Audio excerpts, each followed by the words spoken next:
Hello, welcome back. Quite a short turn this turn, I guess. Summoned some more alchemists and sprites. We got attacked on the throne over by Icea, by an ox head. Killed a communion slave. None of his bodyguards were in the battle, unfortunately. We also did Black Death on Lilifor's cap. Didn't hit a dome or anything, so just going to keep doing it. 2 battles.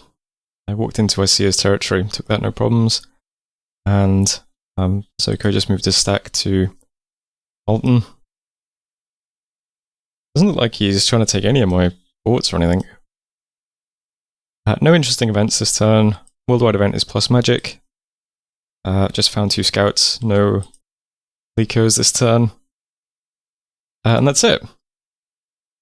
So this stack hasn't moved. This stack isn't sieging me.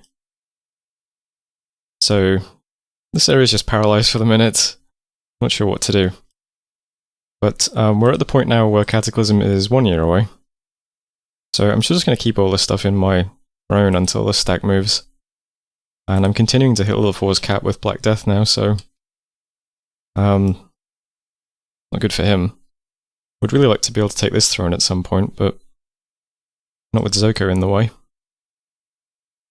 And this fortress, I'm sort of giving people fire rings so that if this army starts getting hit with fires from afar when we move out, hopefully we can survive it. Also got a bunch of items on my god now.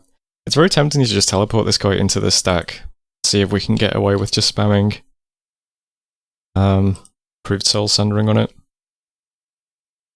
Since we're just returning away if we took damage. I do know that the main spell that Zoko is throwing around is this, which would hit pretty hard. I mean, it wouldn't kill us though, right? Unless it was just obscenely lucky. I don't know, maybe I should just teleport my god into this stack and just spam Soul Sundering and see what happens. Might be interesting. What would we really lose at this point? Stellar Beams gives us about 20 pearls per turn. Yeah, it's probably still worth it. I don't think we gain enough by killing this stack by doing that. For the risk. Yeah, I think I'll just...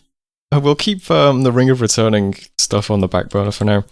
I'll just try and give this army a bunch of fire rings. We've got all these mages moving over as well. There's tons of units here.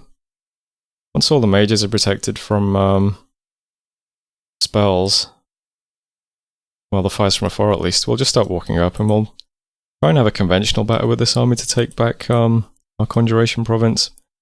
And then maybe that army can then walk up and threaten this throne, which would be more useful. That's all that's happening here. These arrows are moving stuff into this fort to replace the stuff that's moved out, so all this stuff over here is just moving over. Down here, this is kind of threatening now, right? Tempting to run away, but I'm going to try and defend this throne from this stack when it moves in. We know what Zatopek is going to do, which is drop loads of Fountains of Lightning. But we have quite a lot of lightning resist items now in the treasury. So our Communion Masters will be fine. We've got 3 Mages in this province next turn. That's what these big arrows are. It's just mages flying over. They can drop some more lightning resist on the battle. They can propagate it through the Communion Slaves. So I'm doing 2 things here. I'm bidding on all the mercenaries. We'll see if we get those. Let's give us some chaff. And I'm forging another Angry Etherlord in this province since we had lots of pearls this turn. That'll give us 1 big mage. We've got this guy who I guess is technically a big mage. Although he doesn't have any more astral than any of the other guys. So I'll try and defend it. We'll just propagate as much lightning resistance through the army as we can. And just do the usual stuff. Mostly up against a bunch of frogs and monkeys, so looks intimidating, but maybe it'll be okay, I don't know. We'll give it a shot. The alternative plan is we pull everything out, and then we start bunching up stuff over here and wait a couple of turns, but I'd rather have the gate, I think, than not. I'm not sure though. See what happens next turn. Up here I just took this province, but yeah, I'm a bit worried now about this, so things are moving backwards. Things are generally moving down into this area. If this goes well, I will use all this stuff that's building up to break the siege here next turn. This is the province that got hit by the Putrid Ox Head this turn. I should probably ping this anyway, just to see what is actually sieging it, huh? That would have been smart to do that a couple of turns ago. Why not? Can you break siege with a Talistic Animate, I wonder? No. I guess we'll use one of our random Mound Kings. Let's break siege. We'll see exactly what is in this army and whether or not we can take it. That makes sense to me. We'll try and defend this. Try and break this. Building up force here, waiting to defend against this, whatever happens. And building up an army here to take back this territory. And that's basically it. Big thing is just forging lots more storm spools. I'm getting some bows for my mages who are going to be in the communion for a brief period, that they can go on fire when their script is finished. Lots of fire rings, more Black Death on Lilithors. I think that's it. Oh, claim throne as well, of course. Big Tom. In the Throne of Knowledge, why not? That makes us the joint throne leader, I believe, with Lilithors. Yeah.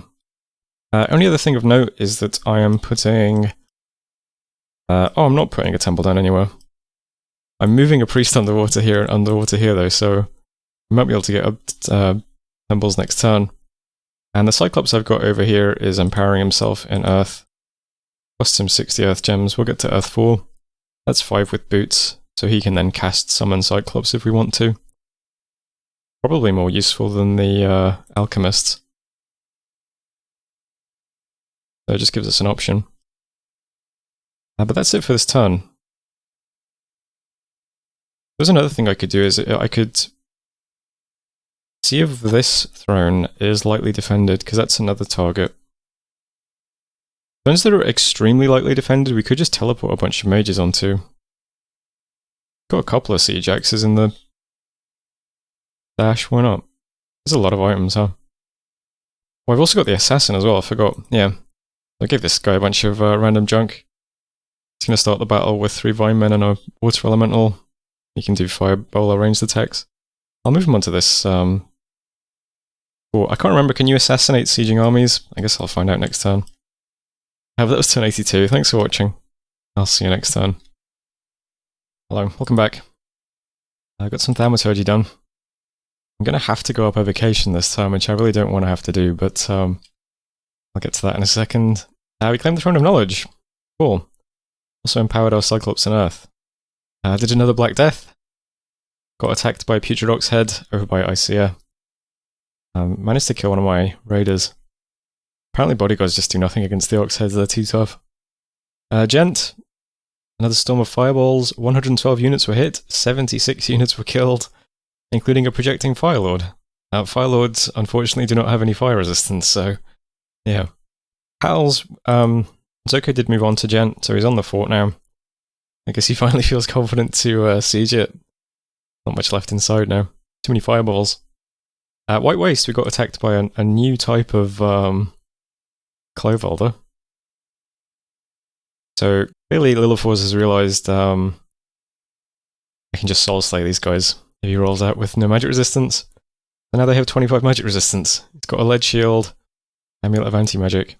This is why I've switched to researching evocation, unfortunately. Really want to have to do that. But there is a nice Starfire spell in evocation, which...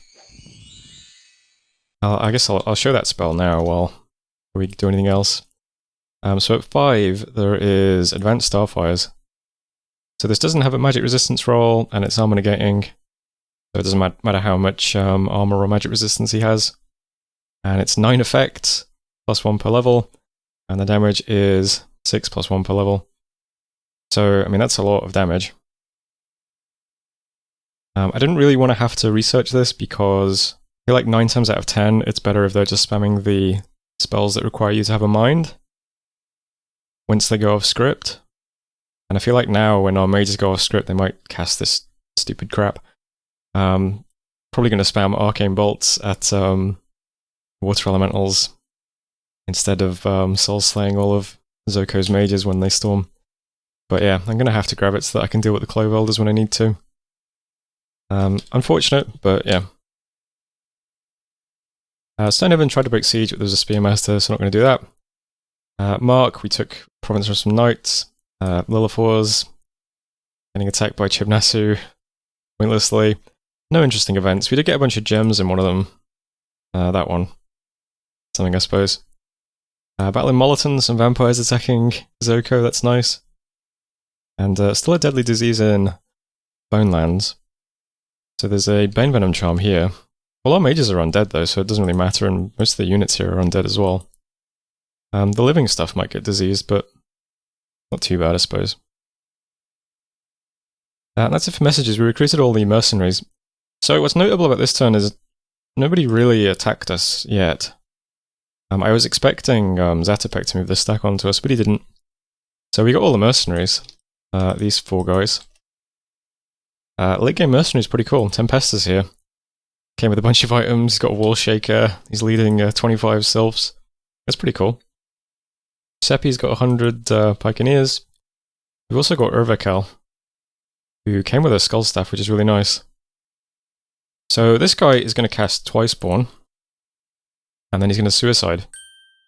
And I'm pretty sure that in Vanilla Dominions, if you do this, then you get to keep him. Because he comes back as a white mage or whatever, and is no longer a mercenary. This is a free death mage for us if we do this. So step 1 is Twice-borning, step 2 will be drowning, I guess. And just walk underwater and then delete the ring. I think we can do that. So this turn, not much happening over here. I was expecting to have to do a defense, so I was thinking about how I was going to get a bunch of shock resistance over here, but nothing happening yet. So we might go on the offensive to try and get this thrown, but it might take a bit of prep to do that. I am going to use all these mercenaries to patrol to get rid of that Bane Venom charm, because one guy I don't want to get diseased is the Etherlord I've just summoned. I'm going to make this guy my prophet. He's going to claim this throne. I think that's fine. We've got the Bishop Fish over here. We'll have a prophet here. And then I'm going to summon another Bishop Fish this turn as well. So we'll have 3 H3s walking around, plus my god can do stuff, I suppose. So that's fine. I'm happy with him being my prophet. And I'm just summoning a bunch of Black Harpies in Bonelands so that we can stop having the mercenaries patrol and just have a bunch of useless Harpies patrolling. And then I can use the mercenaries to raid, I suppose, or I might just move the whole stack onto the Brythia. Something like that. Over here looks like I see I was a bit nervous about this little squad I had and has pulled everything away. I've almost got a big army here that's just going to move on to Stone Heavens and knock everything off it though.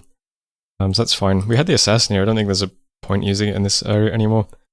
So the assassin's going to come down and maybe harass Zatopek instead. I think that's fine. We'll have a ton of stuff here next turn. Plus all these guys sitting in the fort. We're at the point in the game where I'm probably just going to like stuff as much crap as possible into my thrones and just sit on them and hope we win by other thrones getting eaten by horrors. But it would be nice to try and get this and this if we can. They're still the goals. Over here, still just moving stuff gradually into Lost Lands to replace the mages who've moved out. All the mages in Ogwoods have been slowly getting fire resist rings so that we can survive this spell. So we've got quite a few now, and I'm forging like another, 1, 2, 3, 4, 6 more fire resist rings. Just gradually giving out the hammers to these guys. We'll just make as many rings as possible every turn. Maybe in like 2 or 3 turns we'll just start walking up. And I hope that all our mages survive the fireball assault as we move up. That's all that's happening over here.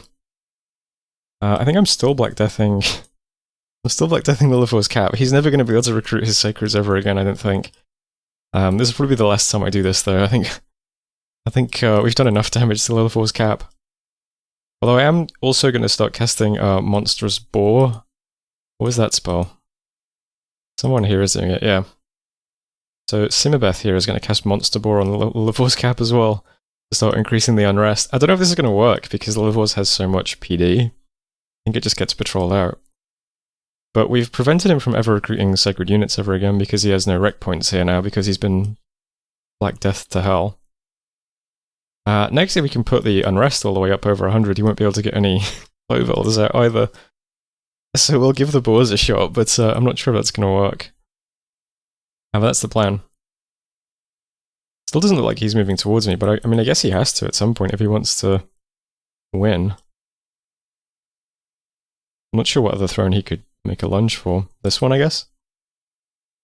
Can't see his units anymore. I think they're all still in this fort, which I'm missing the scout here at the moment. That leaves Gen. Gen's unfortunate because there's not much left here now. They're still just scripted to do the same stuff. They'll make a little communion and then do some mental blasts and then improve soul sunderings. Just to try and kill the commanders because those spells won't target the water elementals. We will now have these evocation spells as well, so when they go off script I think they'll do useless stuff like arcane bolts, unfortunately, but yeah, just gotta hope we kill as many commanders as possible when this guy storms. But the reality is, if he just keeps casting that fireball spell on this fortress, it will eventually be empty, because there's already very little here. I've got some of the middle mages on communion slave duty, and then these guys are all on soul sundering duty. So we'll see how it goes, but I don't have any high hopes for defending it. We might kill quite a few Ictiad and Mero mages though, I suppose. Depends how lucky we get. I think that's broadly it for this turn. I am teleporting another Hydromancer in Earthfall. I noticed that this Clove Elder, they don't really have many resists. He's got 5 shock and 5 fire. I think he design skin though, yeah. He's got no shock resist and no cold resist. Hydromancer might have some cold resist spells he can throw at this guy as well. Frozen Heart is in the book, but it has a range of 3. So that's not on the cards, but there might be something else a Water Mage can do. Maybe just numbing him.